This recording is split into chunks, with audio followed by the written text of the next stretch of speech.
Teens committing crimes. Burglary, drug possession, property crimes, things like that. Juvenile crime is not a new trend, but this approach is. we intercede before they become involved in a life of crime.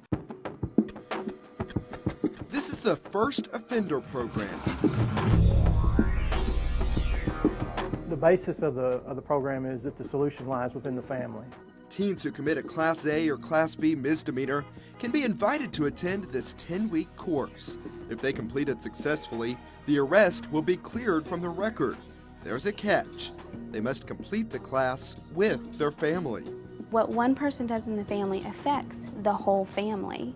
So you can take a child out and you can give that child therapy, but if there are still issues in the home, if parents are still not able to communicate with their child, if there's no cooperation in the home, that child's not going to change. I think it's wonderful because I was in a position where I didn't know.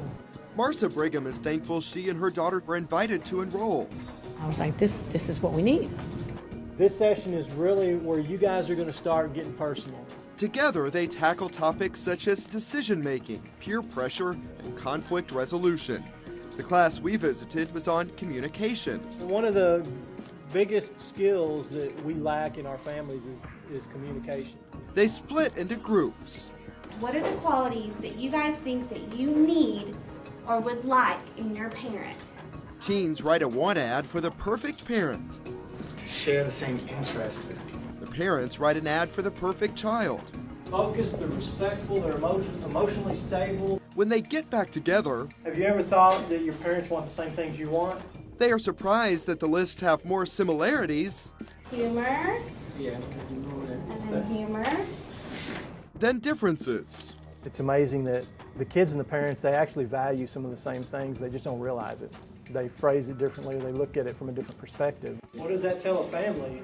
The program is different, and that's the point. Some say traditional punishment for first-time nonviolent offenders often only intensifies the problem. When you look back to the mid-90s and you see the spike in juvenile crime, there was an increase in punishing kids and building detention centers and all that, and that doesn't seem to work that much. They're becoming criminals a lot sooner in their life, so we recognized that a few years ago, so we've been looking for ways where in our community we could intervene and maybe prevent some of that from happening. It's a part of building trust, isn't it? Irving's First Offender Program is believed to be the only one of its kind west of the Mississippi.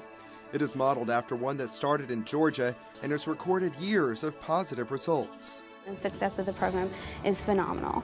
In kids, the rate of graduation and them finishing school was improved tremendously after finishing our program. As a police department, we can make all the arrests, which we always have done and always will do, but anytime that we can get into a program to where we're directing people away from crime, that'll reduce our crime rate too. It's really been a great program. Just weeks into this cycle of Irving's classes, these parents can already see the difference. Doing the homework together has broadened our communication.